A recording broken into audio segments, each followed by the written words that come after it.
Nós estamos, então, nesse final do capítulo 19, né? Com excelentes conceitos aqui, né?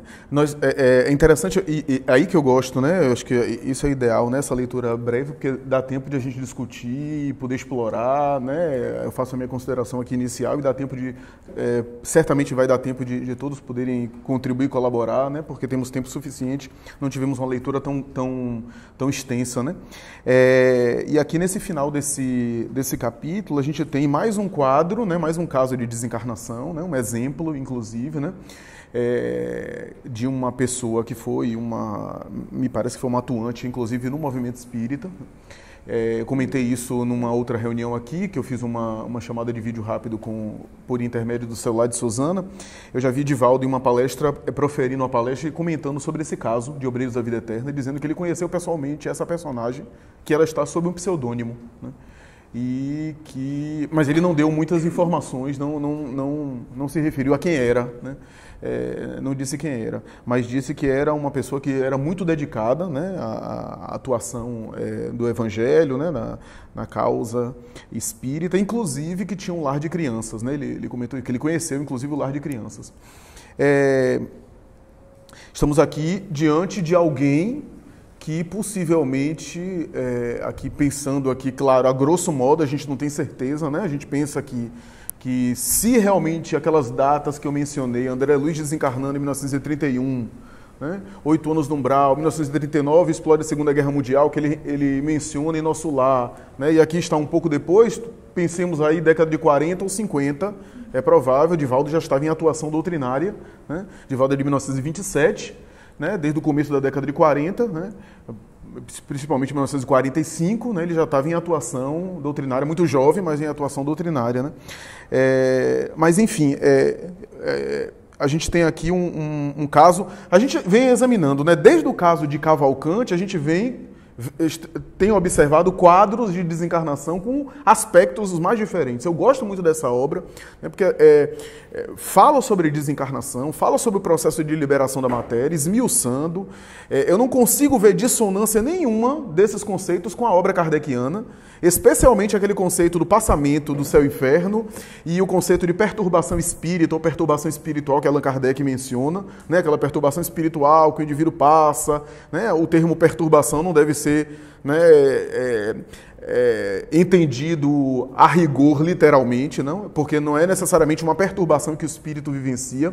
Inclusive um amigo nosso que esteve aqui de Feira de Santana, como é o nome dele, meu Deus? O orador espírita que esteve com ele inclusive pegou uma tradução do francês e disse que a rigor a palavra não deveria ser perturbação, né, como se fosse uma espécie de transformação, né, ainda que alguns espíritos passem pelo processo de perturbação, né, e a gente vê que, na verdade, o que Kardec chama de perturbação é uma espécie de despertar no além. Esse despertar pode ser perturbador? Pode, mas pode ser apenas um despertar de uma anestesia, como alguém que faz uma cirurgia, como a gente já falou aqui, e desperta convalescente, se situando que dia é hoje, que oração, quanto tempo ficou adormecido, né? É óbvio que desprendendo-se, via de regra, com os laços da matéria, em relação aos laços da matéria, e essa obra são 5 desencarnações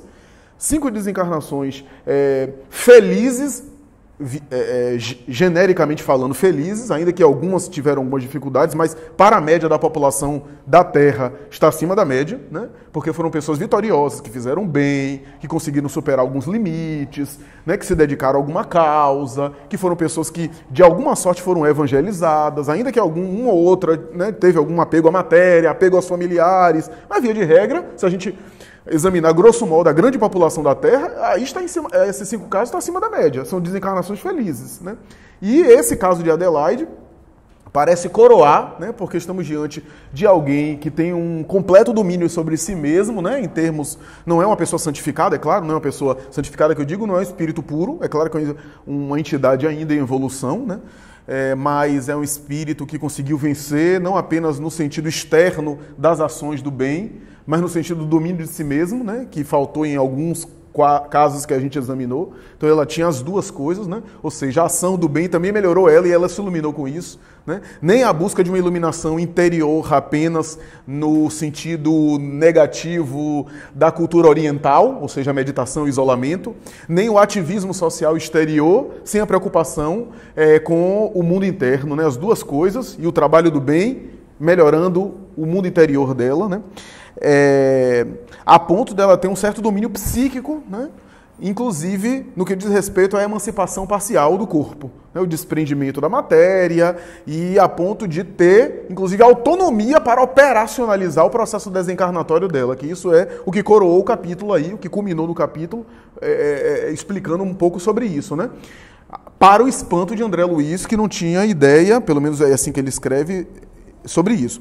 O capítulo tem muitos detalhes, tem muitas nuances nas entrelinhas, né?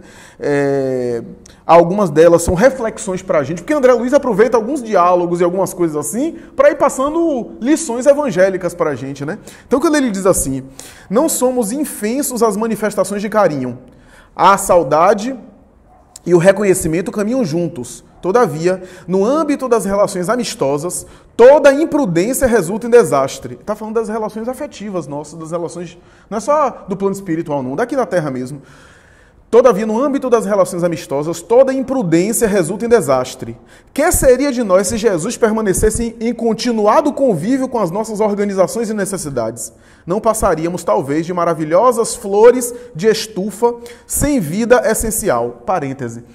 Joana de Angelis tem uma obra, Jesus e o Evangelho à Luz da Psicologia Profunda, que ela se refere que Jesus, muitas vezes, ele estava diante da multidão, ele esclarecia as massas, ele contava uma parábola, em alguns momentos ele devolvia uma pergunta com outra pergunta, o que fazia as pessoas pensarem com a própria cabeça, e se afastava da multidão, para que as pessoas não desenvolvessem com ele uma bengala psicológica, uma dependência, né? Porque às vezes quando a gente tem uma espécie de guru, a gente deixa de pensar e transfere as questões para o guru, que pensa por nós, né? E a proposta de Jesus é fazer a pessoa despertar, né? Que queres que eu te faça? E tu crês que eu te possa curar? Ele sempre, né, perguntava isso no sentido do indivíduo, né, despertar, né? Essa era a proposta, muito mais do que cura do corpo, né? Como eu falei numa palestra há 2 dias, né, no sábado, cura de uma coisa agora, depois teve algum problema material, porque todos tiveram problemas, né? Enfermidades inerentes ao corpo físico, né? Desastres orgânicos, né? Mas a proposta dele era muito maior, né?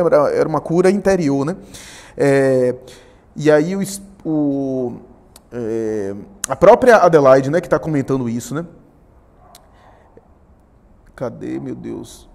Não passaríamos, talvez, de maravilhosas flores de estufa sem vida essencial. Por excesso de consulta e abuso de confiança, não desenvolveríamos a capacidade de administrar ou de obedecer. Baldos de valor próprio, erraríamos de região em região, em compactos rebanhos de incapazes, à procura do oráculo divino. Talvez, em vista disso, o mestre sábio tenha limitado ao mínimo de tempo o apostolado pessoal e direto, nos traçando serviços dignificantes para muitos séculos, em poucos dias. Deu-nos a entender desse modo que o homem é coluna sagrada do reino de Deus, que o coração de cada criatura deve iluminar-se como santuário da divindade para refletir-lhe a grandeza augusta e compassiva. Então, o que é que ela está dizendo? Quer dizer, Jesus poderia ficar anos e anos transmitindo as lições, né? Passou pouco tempo, o messianato de Jesus foi pouco tempo, né? Pouco tempo na Terra, mas foi suficiente para transmitir, né? Veja, como diz Kardec, o poder de síntese de um espírito evoluído, né? E Kardec diz isso, né? Que nas mensagens, né, e na abordagem, quanto mais o espírito evoluído, mais poder de síntese ele tem. Ele diz muito com poucas palavras, né? E, normalmente, uma linguagem empolada que diz muito, que fala muito e não diz muita coisa, é característica de um espírito burlão, mistificador, de um espírito não necessariamente voltado para a verdade. Então, é interessante isso, né? Porque foram 3 anos, alguns dizem 2 anos e 8 meses apenas de messianato, né, para transformar o mundo até hoje, né? O que é que isso quer dizer? Que do ponto de vista espiritual, não é a quantidade que é importante. Eu estava conversando com Patrícia hoje, né? Até no movimento espírita a gente tem isso, né? Não é que a experiência de pessoas veneráveis não seja admirável, né? A gente vê alguém, por exemplo, como o Divaldo, né, que passou anos e anos, que tem uma experiência. É claro que ele tem algo para nos passar, né, que viveu. Mas não é isso só que é garantia, porque tem muita gente que tem 20 anos de espiritismo fazendo bobagem. 20 anos de espiritismo se conduzindo de maneira equivocada, com práticas doutrinárias equivocadas, né, com condução equivocada, servindo-se e não servindo, né, apenas para atender ao próprio ego. A gente vê isso, né, muito. Então, não é apenas a quantidade material, porque às vezes nós espíritas temos isso no movimento espírita. Eu tenho 20 anos de casa espírita, né? Isso é um fator importante de experiência, mas não é suficiente. Não é suficiente, né? Até porque, se a gente for parar para pensar em termos de evolução espiritual, isso não é contabilizado em anos. Os anos podem ser aproveitados para o crescimento na dedicação. Quando a gente vê, por exemplo, Simão Pedro, Paulo Estevão retrata isso muito bem, né? Depois da negação, 38 anos dando a vida dele na casa do caminho da dedicação. A gente vê no final da vida, ele conseguiu aproveitar aqueles 38 anos para se sublimar, e a gente vê o homem gigante espiritual que ele foi, né? A ponto da presença dele nas reuniões da casa do caminho acalmar as divergências, as dissidências que havia também, né? Atritos, inclusive entre os apóstolos, mas a presença dele era a autoridade moral máxima, né? Foi graças a Pedro que Estevão conheceu o Evangelho, né? Quem leu o Paulo Estevão sabe disso, né? Então é interessante a gente pensar nisso, porque se a gente pensar em termos de contabilidade de horas, a gente não consegue explicar, por exemplo, o fenômeno que foi Paulo de Tarso, né? O apóstolo Paulo, porque eu diria que Paulo deu um salto quântico, porque o padrão de Paulo, eu não tenho dúvidas, que tem fariseu, que foi contemporâneo de Paulo, que continua no nível agressivo, 2000 anos depois. Hermínio de Miranda, na obra História que os Espíritos Contaram, que é uma coletânea de doutrinação que ele fez, porque Hermínio gravava as reuniões mediúnicas dele, né? Ele gravava todas. E algumas obras dele são transcrições desses diálogos, aqueles que ele considerou interessantes do ponto de vista doutrinário, né? E tem alguns deles nesse livro História que os Espíritos Contaram, que foram pessoas que viram Cristo passar e que ainda estão em zonas umbralinas, que reencarnaram e desencarnaram, mantendo o mesmo padrão, os mesmos equívocos, intolerância religiosa, fanatismo, né? E ainda estão ligados àquela época, apegados àquela época. Eu via ele passar e não aproveitei. Então, quando a gente vê um fenômeno como Paulo de Tarso, na agressividade, na perseguição, né, matando gente, o que ele fez deixou os outros comendo poeira. E talvez tinha gente que nem tinha os crimes dele, que nem tinha feito o que ele fez, e continua mais ou menos no nível humano, material, né? Nenhuma condenação. No nosso nível, digamos assim, egóico ainda, né? Então, não dá para examinar a reforma íntima apenas contabilizando em anos, mas o investimento que o indivíduo faz para crescer, que aí é interior. Por isso que a reforma íntima é invisível, ninguém vê, né? Não dá para contabilizar. Ninguém pode aferir direito como é que o outro está espiritualmente. Ninguém tem essa condição. Por isso que as mensagens de Emmanuel e Joana de Ângeles, né? Não se importe com o que os outros pensam de você. O que importa é como você está realmente. Em que nível você está. Esqueça como os outros situam você. Em que escala espírita o outro está colocando você. Né? Seja para cima demais, que às vezes você não está, seja para baixo demais. Né? Então é importante isso, né? E eu acho que isso daqui é uma digressão que eu fiz, né? Mas vale a pena. Então, a gente tem isso. Mais adiante, eu achei interessante a colocação se não me falha a memória, é Zenóbia, né? Que diz assim, afeiçoou-se ao espírito cristão, ela está falando de Adelaide, ao qual nos adaptaremos por nossa vez, e foi utilizada pelo doador das bênçãos nos trabalhos de extensão do Evangelho purificador. Então, vejamos, né? Essa ideia de que os próprios espíritos estão falando dela de maneira respeitosa, a ponto de dizer que ela já conseguiu conquistar um nível que nós, os espíritos, por nossa vez, um dia chegaremos lá. Interessante isso, né? Interessante isso. Por isso que eu digo,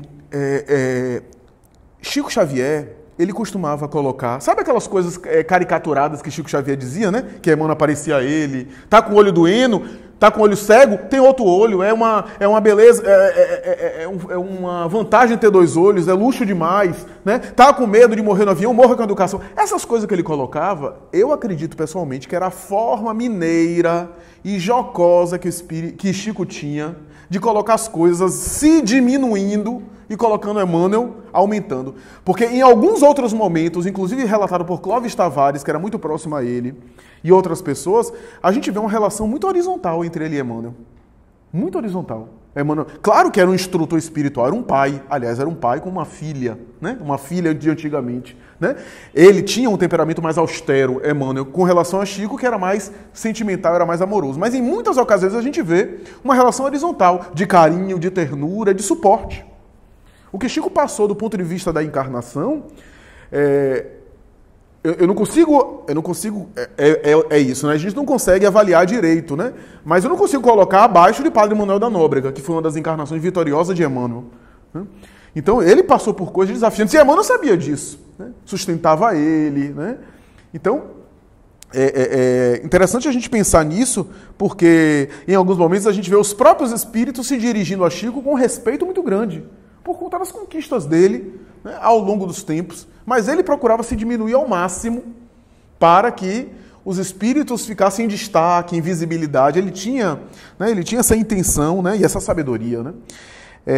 Então é importante isso, né? Certa vez alguém falou, no Pinga Fogo tem isso, né? E um autor também falava, né? Chico fala que ele é sem cultura, né? Que ele não tem cultura formal, né? Acadêmica, né? Mas ele se expressa muito bem, as cartas dele são muito bem colocadas, são muito bem estruturadas. Ora bem, ele tinha um 4º ano primário da Terra, né? Mas além de ser um espírito velho, rico de experiências, ele psicografava as mensagens, lia, passava limpo, datilografava. Os livros que a gente todos lê, essa série de André Luiz, passou por ele, datilografou. Ele próprio fazia isso. Então é claro que ele sabe mais do que a gente.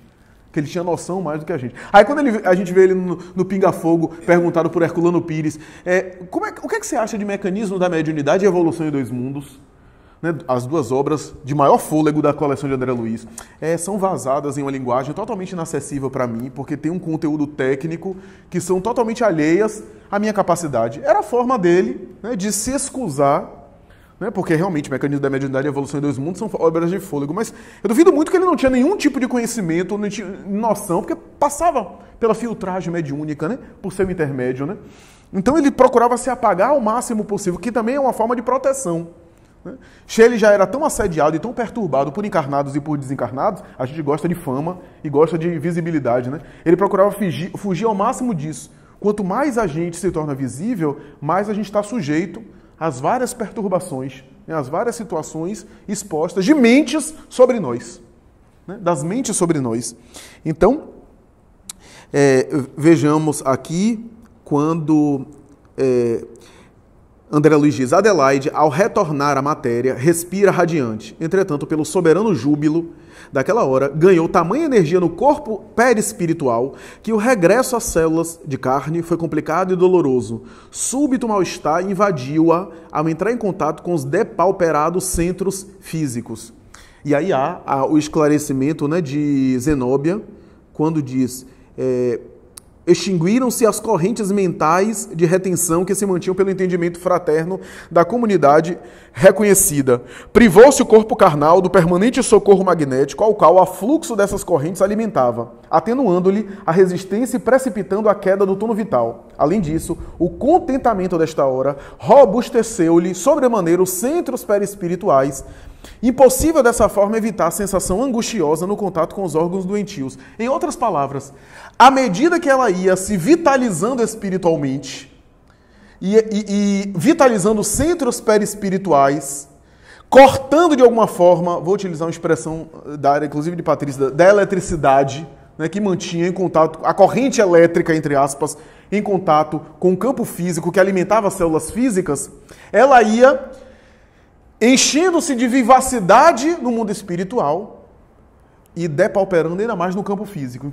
Então, quando ela voltou na matéria, fisicamente ela estava mais abatida, embora espiritualmente ela estava cheia de contentamento e cada vez mais entrando na vida espiritual. Veja que coisa, né? Então a gente vê o enfermo abatido e às vezes ele está cada vez mais, né, intenso e cada vez mais liberto dos grilhões da matéria, né? Então é interessante isso, né? Eu estou com uma avó que é avó materna, né, mãe de minha mãe, que já tem alguns anos com a gente, né, comigo, mas na casa de minha mãe, né, e sendo cuidado por uma série de cuidadores, né, depois de uma série de AVC e uma série de problemas, né, ela tem uma série de problemas físicos, né, já vai 89 anos, e é interessante porque assim, eu fico me perguntando por que ainda não desencarnou. Porque já foi para o hospital várias vezes, volta, está muito depauperada, já está em um estado de demenciação, assim, sem muito, tem lapsos assim, de reconhecer e voltar, né? Foi uma pessoa que tem os seus méritos, né? Teve 13 filhos e alguns abortos espontâneos, cuidou dos 13, viúva aos 40 e poucos anos, muito jovem, né? E dedicada aí no interior da Bahia, inclusive. Então tem os méritos dela, tem né, o valor dela. E eu fiquei pensando sobre isso, né? E depois de muito pensar e muito refletir, me vieram algumas ideias. Primeiro, ela sempre teve muito medo da morte, né? Minha avó sempre foi muito apegada nesse sentido, né? Se ela tiver alguma lucidez agora e eu for falar com ela sobre morte, ela vai dizer, mudemos de assunto, não quer saber. E aí eu fiquei pensando, talvez esse seja um recurso, porque cada caso é um caso, talvez seja esse recurso. Eu tive uma inspiração, né? Eu não duvido que essa inspiração não tenha sido minha.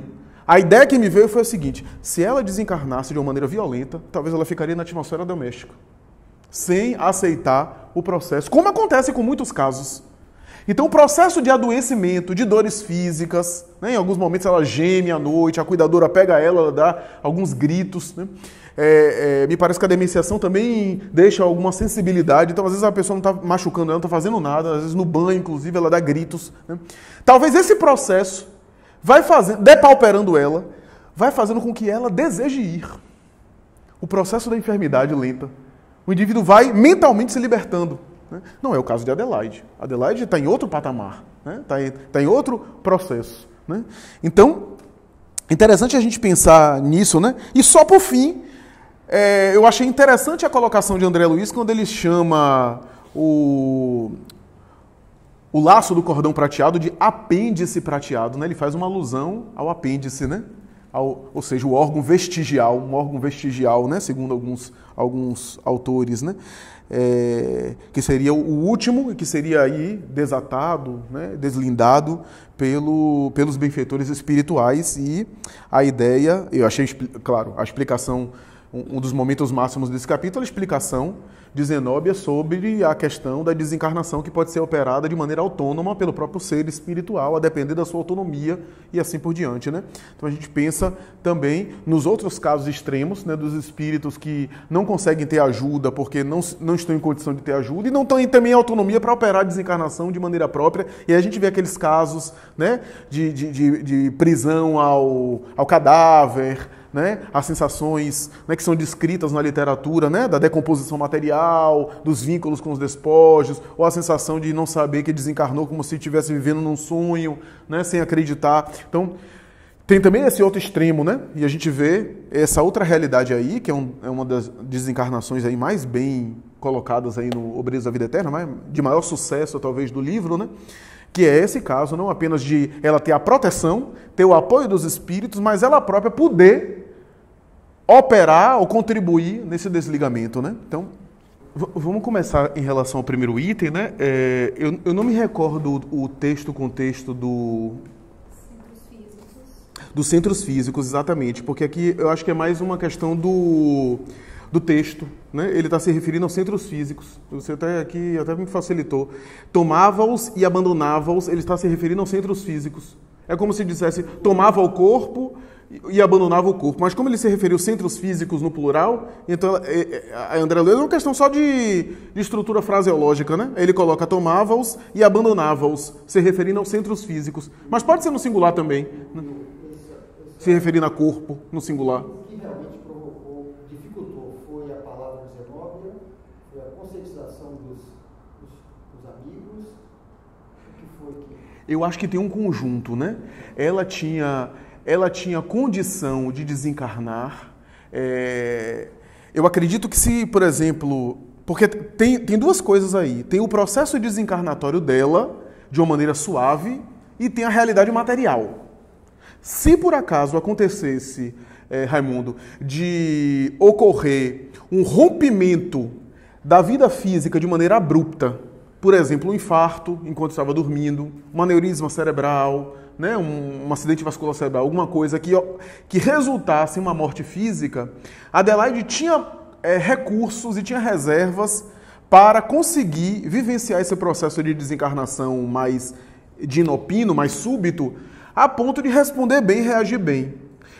Veja que essa questão também ratifica aquela questão da codificação, quando Kardec diz assim, via de regra, as desencarnações violentas e rápidas provocam um choque no espírito, uma espécie né, abate o espírito, porque quase sempre deixa o espírito atordoado, né? Por exemplo, a desencarnação violenta, um acidente, uma coisa assim, quase sempre retira o espírito do corpo de uma maneira abrupta, cujos vínculos mentais e psíquicos e até perispirituais ainda estão, de alguma forma, relativamente, a depender da vida moral de cada um, relativamente acentuados ou vinculados. Não houve uma preparação anterior, prévia. Né? Quando ocorre a morte orgânica, a desencarnação às vezes está se operando ainda. Né?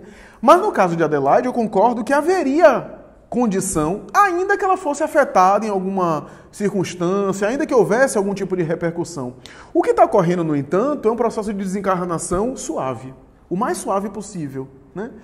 Possivelmente também não tem a ver com programação reencarnatória, não estava, por exemplo, na programação dela uma desencarnação assim, né? Dormiu, morreu, né? Mas um processo mais lento, mais suave, de modo que ela própria pudesse participar, e aí a lucidez dela seria a mais intensa possível, né, no sentido de não haver aquele atordoamento, né, não haver muita perturbação, no sentido de se prolongar esse processo do despertar. Né? Então, por isso, talvez, né, nem os espíritos provocaram uma desencarnação violenta e a matéria não sofreu nada porque poderia acontecer algo material mesmo no corpo que resultasse na morte orgânica. E aí, quando a morte orgânica se opera, de alguma forma há uma repercussão no espírito, né? De modo que começam ali o processo de desencarnação. Começa, às vezes, na morte orgânica, mas não termina de maneira imediata, às vezes. A gente sabe disso, né? Morrer é uma coisa, desencarnar é outra coisa, né? Mas no caso dela havia uma suavidade, os espíritos, portanto, estavam colaborando para esperar, né, o momento adequado, né, colaborando com ela nessa assistência, a ponto de ela própria operacionalizar essa autonomia que a Patrícia falou aqui, né, no sentido de que se ela tem condição de ter autonomia, vamos dar. Na lei divina é muito isso, né? Se você tem condição, vamos dar. Se você não tem condição, tem casos aí que o indivíduo não acompanhava o enterro. Por quê? Porque talvez seria chocante. Para outros é pedagógico acompanhar o enterro. Irmão Jacó, no livro Voltei, acompanhou o próprio enterro e Bezerra de Menezes fez questão, embora ele se chocou. Quando ele viu o corpo, ele entrou em angústia. O próprio cadáver ali na frente dele, ele ficou angustiado. E olha que era espírita de não sei quantos anos. Né? Mas talvez por ser espírita, essa bagagem, etc., Bezerra de Menezes permitiu, porque talvez teria um caráter pedagógico para ele. Para todo mundo é assim? Não. Tem gente que já desperta numa clínica hospitalar, já desperta rodeado, né, de alguns amigos que vêm recepcionar. Percebe que tem diferenças aí que devem obedecer a critérios, a necessidade de cada um, a lei do mérito e do demérito, é claro. Mas é importante entender que aqui a gente tem um processo que os espíritos querem ajudar para que ocorra o mais suave possível, mais lúcido, né? Então é isso. Com relação a essa pesquisa, como eu não conheço, é difícil para mim eu pontuar essa pesquisa da Gleide. Eu tenho até curiosidade de saber essa pesquisa, porque de fato essa colocação eu vi de Divaldo numa palestra de muitos anos, né? Que ele colocou isso. Talvez eu até tenha esse áudio dessa palestra, se eu procurar eu consigo. É um outro tema, mas no meio do tema ele comenta sobre esse caso, né? Interessante porque assim, é um quadro que a gente tem o próprio Bezerra de Menezes assessorando, né? No início do capítulo a gente tem André Luiz encontrando o Bezerra de Menezes e travando diálogo com ele, né? E se impressionando com a dedicação de Bezerra ao lado dela, né? Falando da morte de maneira natural. Morrer é mais fácil que nascer, Adelaide, que negócio é esse? Falando de maneira tranquila, né? Em relação ao processo da desencarnação.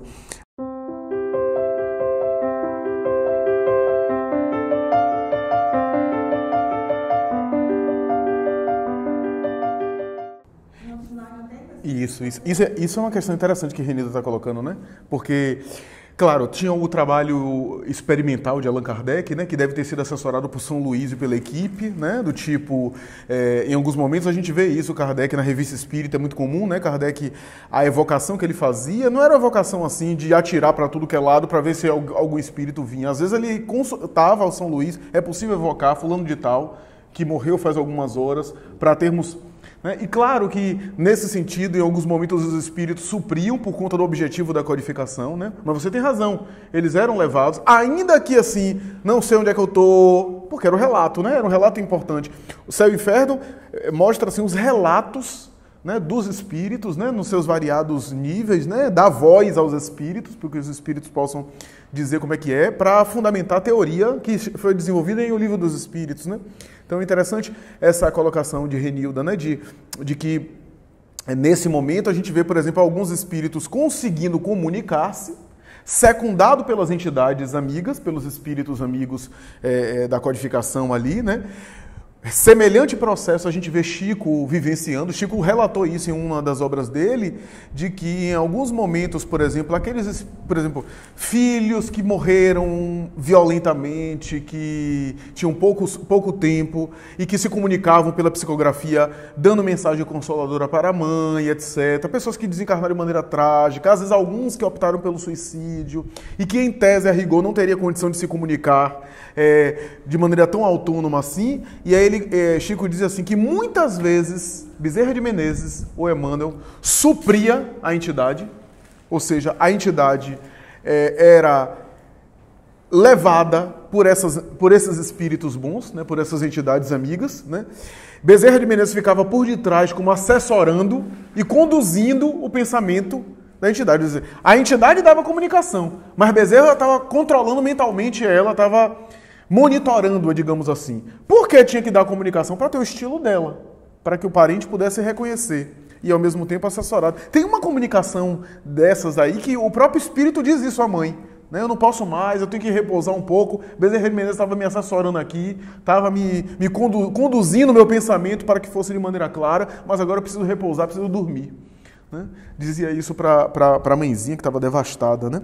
Então, isso é interessante, só para passar a palavra. Uma coisa que a Renilda colocou de maneira até mais clara do que eu, e que vale a pena enfatizar, é assim: da mesma forma que no processo da reencarnação, a gente viu isso em Missionários da Luz, existem casos e casos, né? A gente vê espírito muito infantil, imaturo, que, qual uma criança, os bons espíritos escolhem por ele, porque ele não tem discernimento de participar do processo da reencarnação, de solicitar alguma coisa, de pedir, de optar, de escolher e aquilo passar por uma avaliação, né? Se é deferido ou não o pedido dele, né?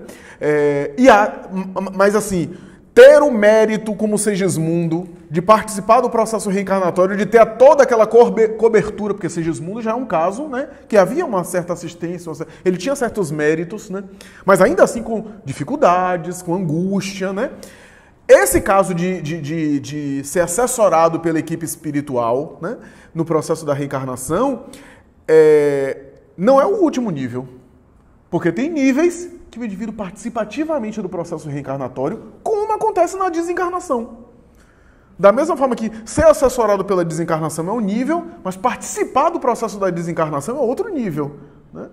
Então, é uma outra condição de maturidade. Aí a gente pensa, por exemplo, o mergulho na carne operacionalizado do Cristo.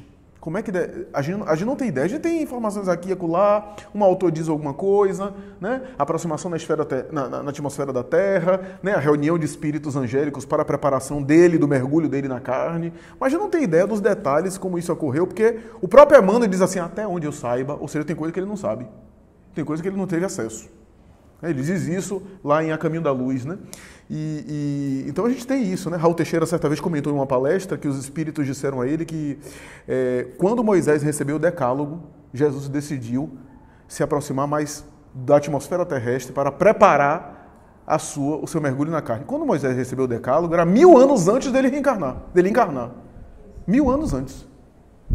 Estou arredondando, né, o número. Então, quer dizer, é uma coisa, né, difícil, né, de a gente compreender nesses processos. Mas passemos aí.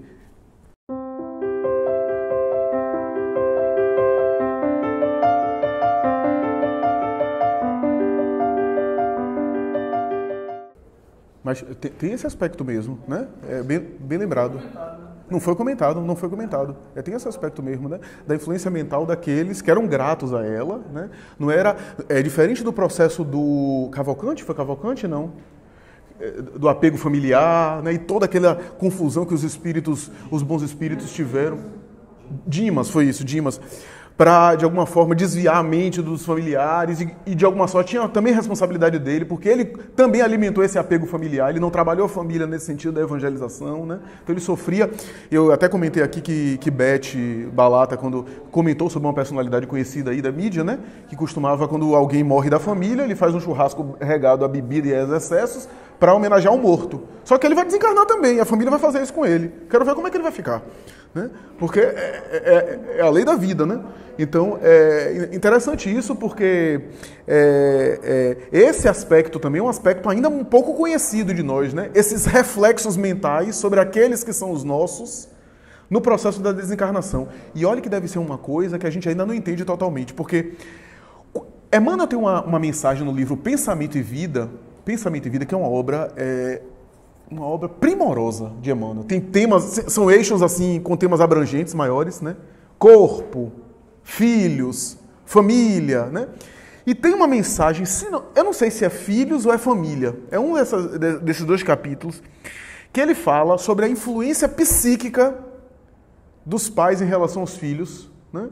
E da família de uma maneira geral, que interage psiquicamente de um modo cuja força magnética ainda é desconhecida em grande parte de nós, né?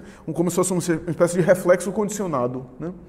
E por essa razão a ideia do exemplo, das atitudes, da postura, que vai vai além do que só o âmbito comportamental exterior, né?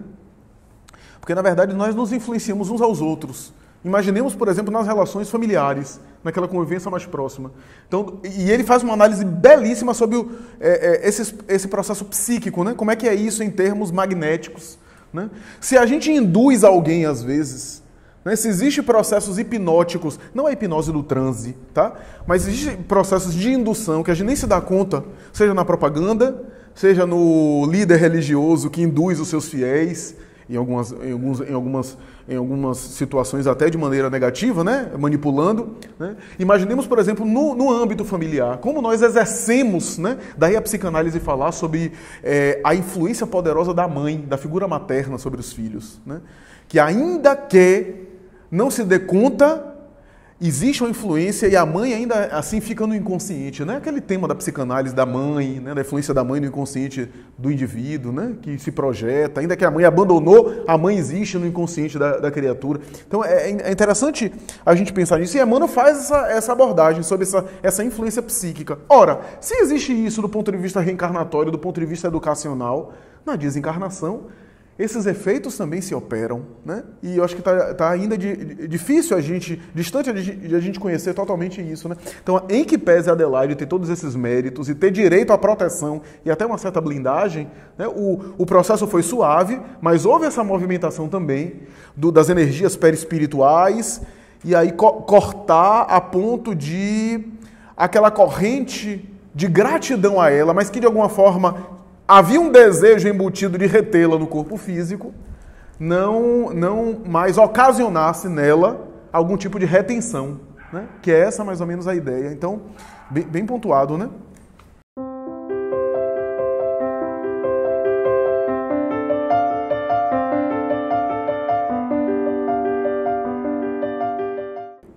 Estava enferma já durante algum tempo, né? Então, e o Bezerra anunciou, digamos assim, nesse contato, por isso que ela tinha uma certa certeza, né, de que viria, e para ela receber essa informação não tinha choque emocional, porque ela não tinha... Imaginemos se muitos de nós recebêssemos a notícia que, né, dentro de poucos dias, tal dia, uma previsão mais ou menos, que esses espíritos não dão assim uma certeza absoluta, mas dão uma previsão, né? A maioria de nós ia se perturbar, né? Mas Dona Ivone já estava numa condição de autodomínio de si mesma, então ela lidava com aquilo de maneira tranquila, né? Mais lá do que aqui.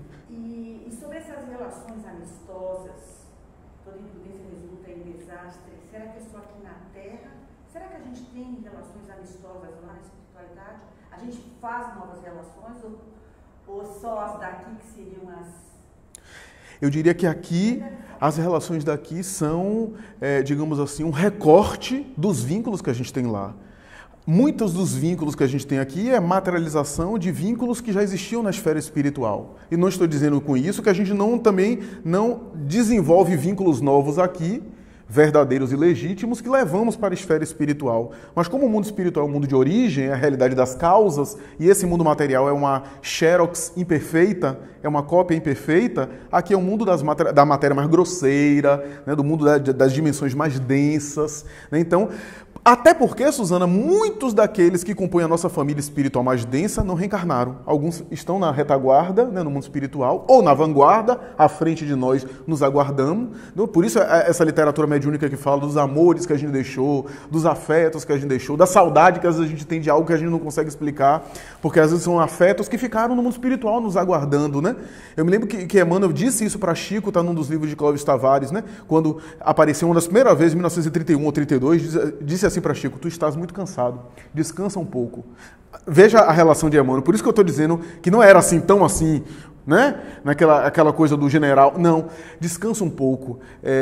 Quando estiveres mais repousado e em condições, também colaborarei contigo na difusão da filosofia espiritualista. Só me vês agora por primeira vez, mas o meu vínculo afetivo contigo se perde na noite infinita dos séculos. Veja que coisa, né? Então era o afeto dele, né? Era um grande afeto dele, né? Então a gente tem isso, esses afetos, né? Que não se corporificaram e tem relações, né? Em emancipação da alma, né? A casa transitória é uma tem inúmeras, né? Casa transitória de Fabiano, que deve compor essa família de Emmanuel, Fabiano de Cristo, que foi José Anchieta, amigo de Padre Manuel da Nóbrega, né? Deve ser essa família espiritual aí, né? Acho que isso agrega muito, né, Jorge? Aí você comentou uma coisa que eu me esqueci. Sempre existia essa... existe algo em nós, estou me referindo à fala de Ari, a tendência ao mito, né?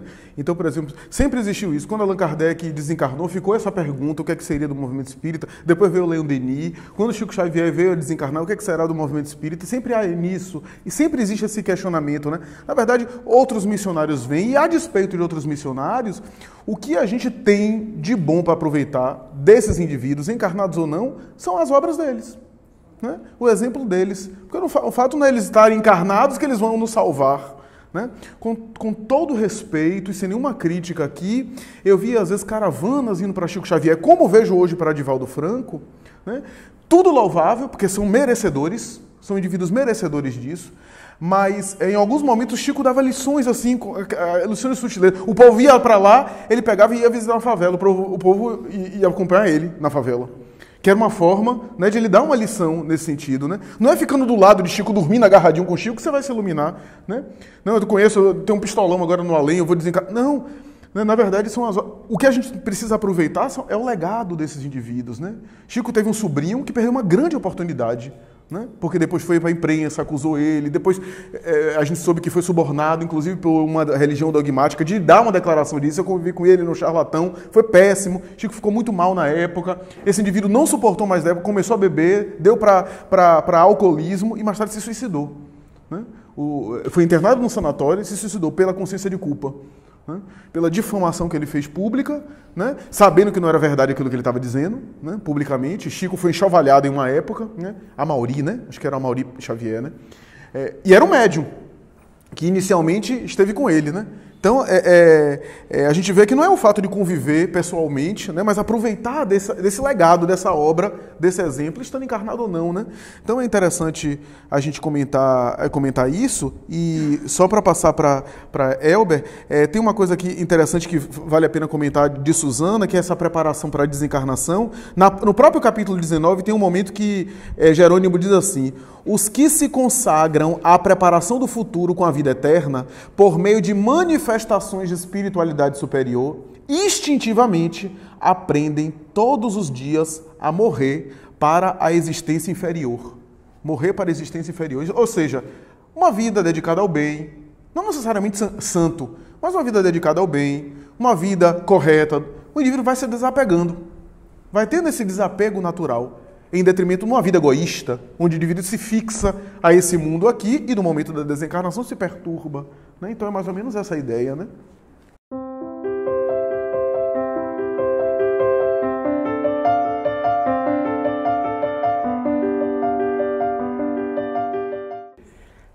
No caso da morte, na verdade, esse gênero de morte aparentemente parece aos nossos olhos, né? Mas é aquela coisa que a gente tem comentado, né? Como cada caso é um caso, né? Tudo vai depender dos valores morais do espírito, né? Se o indivíduo tinha valores morais, tinha uma vida moral equilibrada, ele desencarna bem, né? Agora, se o oposto, o meio pelo qual ele desencarna é o menos importante, né? O que é importante é a bagagem interior que ele tenha, né? Se ele desencarna dormindo, se ele desencarna de maneira violenta, o que conta mais, o que é realmente mais, né, contundente, em que pese a desencarnação violenta, até essa ressalva, né, kardeciana, mas o que vai contar mesmo é a condição moral do espírito. Se ele tem uma condição moral boa, desencarnar ou dormindo, ele desperta bem. Se ele não tem a desencarnação, vai ser tumultuada, né? Não por conta de dormir com sono, morreu dormindo, é algo cardíaco, é algo respiratório, é algo cerebral. Essas são as condições físicas para proporcionar a retirada do espírito do corpo, né? Dada a morte orgânica, né? Mas isso daí é apenas o meio, né? Digamos, se a morte é uma viagem, foi o meio que o indivíduo viajou, né? Não importa se foi de avião, de trem, de bicicleta, importa que voltou para casa. Agora, como é que ele vai internamente? Então, isso é o que conta mais. Eu não achei aqui a descrição, mas logo no início do capítulo vocês devem lembrar que há uma colocação bem contundente em relação a Adelaide, do tipo, nossa amiga, né, tá em plena condição, né, da libertação, com todo êxito, etc. Faz um elogio, né, com todo merecimento a ela, né? E só para concluir, é interessante essa questão da matéria, né, dos limites orgânicos e por que esse processo. Eu me lembro de Elizabeth Kubler-Ross, aquela notável autora da tanatologia, né, ela teve 5 AVC, se não me falha a memória, né? E era interessante que ela, como adepta da espiritualidade, né, antes cientista cética, materialista, depois da tanatologia e as obras sobre espiritualidade, e uma das últimas declarações dela, eu me lembro que ela disse, inclusive em uma entrevista, eu não sei por que ainda não me fui, né? Por que ainda estou preso ao corpo? Porque é uma borboleta que quero voar. E mais uma vez tem que ir para o hospital, volta, limitação orgânica, agora na cadeira de rodas. Quer dizer, tem esse processo. Aí eu me lembro de Chico, né, que é mencionado por Renilda, em que pesa a espiritualidade toda dele. Eu me lembro de uma das últimas internações dele, né, que houve aquela coisa da fotografia, da luz, etc. E perguntaram a ele, alguém perguntou a ele o que era, ele respondeu dizendo, é minha mãe. Minha mãe veio me visitar. E aí, eu disse, o que ela falou? Ela falou para eu ter paciência. Eu ter paciência. Então, ele era um espírito, né? Já estava numa condição espiritual, moral, né? Mas talvez, né, a vela se apagando, né? E era para ele ter paciência.